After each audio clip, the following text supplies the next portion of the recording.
Portugis adalah negara Eropa pertama yang tiba di wilayah Nusantara. Mereka datang bukan buat wisata, tapi buat dagang rempah-rempah. Pada tahun 1511, Portugis merebut Malaka dari Kesultanan Malaka. Karena pelabuhan ini merupakan pusat perdagangan rempah dan jadi pintu masuk ke jaringan dagang Asia Tenggara. Setelah menguasai Malaka, mereka ngirim ekspedisi ke timur, nyari sumber rempah langsung ke Kepulauan Maluku. Pada tahun 1512, ekspedisi Portugis yang dipimpin oleh Antonio de Abreu dan Francisco Serrao sampai di Kepulauan Banda dan Ternate. Di sana mereka membangun hubungan dagang dengan kerajaan lokal. Tapi hubungan ini nggak damai-damai amat. Di Ternate, mereka diizinkan bikin benteng. Namanya Benteng São João de Ternate. Tapi lama-lama, mereka mulai ikut campur dalam urusan dalam negeri. Bikin Raja Ternate curiga. Hubungan mereka retak dan konflik pun meletus. Akhirnya, Portugis diusir dari Ternate pada tahun 1575 setelah perang yang panjang. Tapi sampai sekarang jejak mereka pun masih ada. Portugis juga coba masuk ke wilayah lain seperti Flores, Timor, dan Ambon. Di daerah-daerah itu, mereka lebih banyak menyebarkan agama Katolik lewat misi. Misionaris mereka kayak Pastor Francis Xavier aktif banget menyebarkan agama, dan sampai hari ini sisa pengaruh Katolik Portugis masih tersisa di Flores dan Timor Leste. Secara militer, kekuatan Portugis sebenarnya nggak besar-besar amat. Mereka cuma mengandalkan benteng dan aliansi politik. Tapi karena datang duluan, mereka jadi punya pengaruh awal dalam peta kolonialisme di Nusantara. Walaupun akhirnya kalah saing sama Belanda, kehadiran Portugis jadi pembuka pintu bagi kolonialisme Eropa di Indonesia. Mereka juga memperkenalkan beberapa unsur budaya Eropa seperti musik keroncong yang katanya turunan dari lagu-lagu rakyat Portugis. Bahkan beberapa kata dalam bahasa Indonesia berasal dari bahasa Portugis, misalnya gereja, sabun, meja, dan boneka. Jadi walaupun jajahan Portugis nggak sepanjang Belanda, mereka jadi pionir kolonialisme di Indonesia. Spanyol masuk ke wilayah Nusantara pada abad ke-16, nggak lama setelah Portugis datang.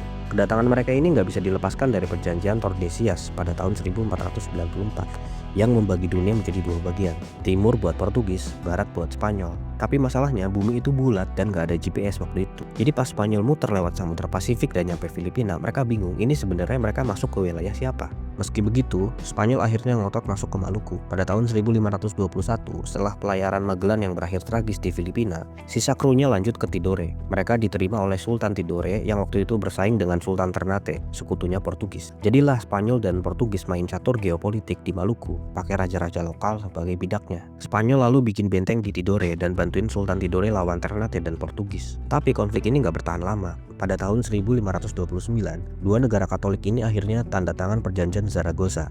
Intinya, Spanyol ngalah dan setuju kalau Maluku masuk wilayah Portugis, dan sebagai gantinya mereka fokus ke Filipina yang secara geografi dan politik lebih gampang dikuasai. Tapi sebelum benar-benar cabut, Spanyol sempat aktif sekitar 30 tahun di Maluku. Mereka membangun aliansi politik, ikut perang lokal, dan sempat mengirim misionaris juga. Walaupun pengaruhnya kecil dan gak bertahan lama, kehadiran Spanyol tetap penting karena menunjukkan betapa kacau dan kompleksnya perebutan kekuasaan Nusantara oleh bangsa Eropa. Sampai sekarang, sisa-sisa interaksi ini masih bisa dilacak.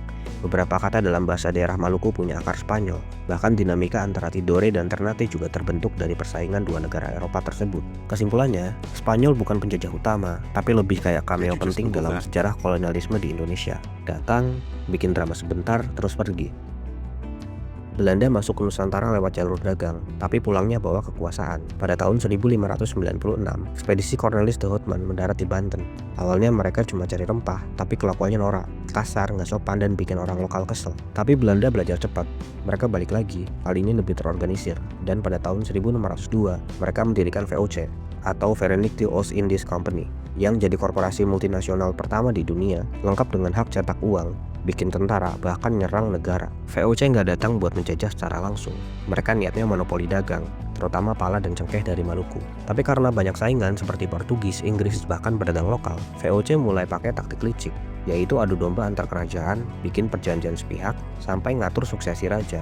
Di bawah Jan Pieterszoon Koen, VOC mendirikan Batavia pada tahun 1619 setelah membantai penduduk Jayakarta. Ini jadi pusat operasi mereka selama 2 abad. Namun VOC juga penuh korupsi dan utang. Pada tahun 1799, perusahaan ini bangkrut. Lalu kerajaan Belanda mengambil alih semua aset VOC dan membentuk Hindia Belanda. Dari sinilah kolonialisme formal dimulai.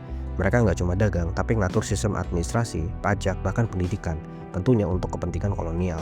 Belanda lalu menjalankan sistem tanam paksa atau Kulturscalvel, kerja rodi, dan kerja eksploitasi lainnya. Sistem ini bikin Belanda kaya raya, tapi rakyat Indonesia menderita. Kelaparan massal terjadi di berbagai daerah, terutama di Jawa. Perlawanan terhadap Belanda muncul terus-menerus, dari Diponegoro sampai Cut Nyak Tapi karena teknologi militer dan sistem intelijen yang lebih maju, Belanda selalu bisa meredamnya. Pendudukan Belanda mulai dari VOC berlangsung selama lebih dari 300 tahun, dan meninggalkan warisan pahit, struktur birokrasi yang otoriter, eksploitasi sumber daya, dan kesenjangan sosial yang sampai sekarang masih terasa. Kalau penjajahan adalah luka, maka Belanda adalah pisau yang paling lama tertancap. Meskipun Belanda tidak benar-benar menjajah selama 350 tahun, tapi mereka memang menduduki Indonesia selama itu.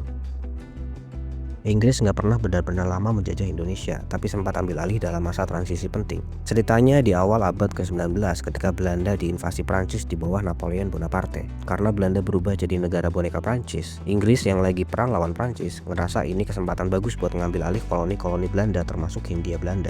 Pada tahun 1811, pasukan Inggris dipimpin oleh Sir Stamford Raffles menyerang Jawa dan menang. Mereka ngalahin pasukan Gubernur Jenderal Jan Willem Janssens di pertempuran Mr. Cornelis atau yang sekarang disebut sebagai Jatinegara. Dari sini, Inggris memerintah Jawa selama 5 tahun, dari 1811 sampai 1816, dalam masa yang dikenal sebagai Interregnum atau masa peralihan.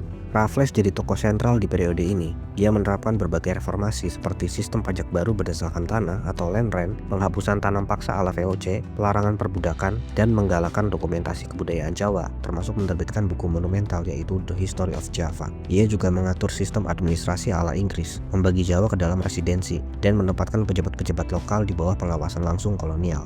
Tapi Inggris juga bukan malaikat. Banyak kebijakan Raffles yang kacau karena nggak memahami konteks lokal. Pajak tanah bikin petani kecil makin susah karena tetap harus bayar pajak meskipun gagal panen. Selain itu, meskipun dia memuja budaya Jawa, ia tetap bagian dari sistem kolonial yang eksploitatif. Lalu pada tahun 1814 melalui Konvensi London, Inggris dan Belanda sepakat untuk mengembalikan wilayah Hindia Timur ke Belanda setelah Perang Napoleon selesai. Tapi Inggris tetap mendapat hadiah hiburan berupa koloni di Semenanjung Malaya dan Singapura, yang kelak jadi cikal bakal dominasi mereka di Asia Tenggara. Jadi meskipun Inggris cuma sebentar di Indonesia, mereka tetap sempat mencicipi posisi penjajah dan meninggalkan jejak administratif serta intelektual yang cukup signifikan. Raffles sendiri masih dipuja di Inggris dan Singapura, tapi di Indonesia namanya cuma disebut kalau lagi bahas bunga bangkai. Jepang masuk ke Indonesia tahun 1942, pas Perang Dunia II lagi panas-panasnya.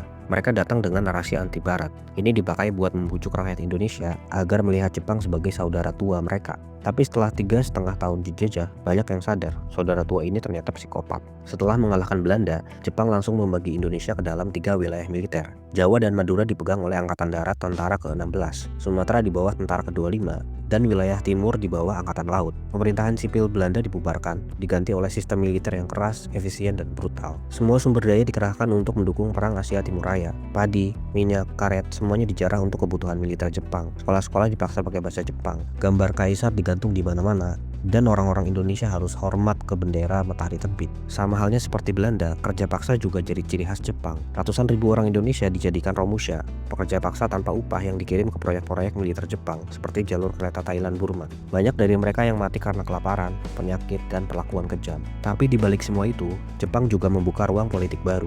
Mereka melibatkan tokoh-tokoh pergerakan seperti Soekarno, Hatta, dan Ki Hajar Dewantara dalam organisasi seperti Putra dan Jawa Hokokai. Jepang juga melatih pemuda-pemuda Indonesia dalam milisi seperti PETA dan Heiho yang nantinya bakal jadi fondasi TNI.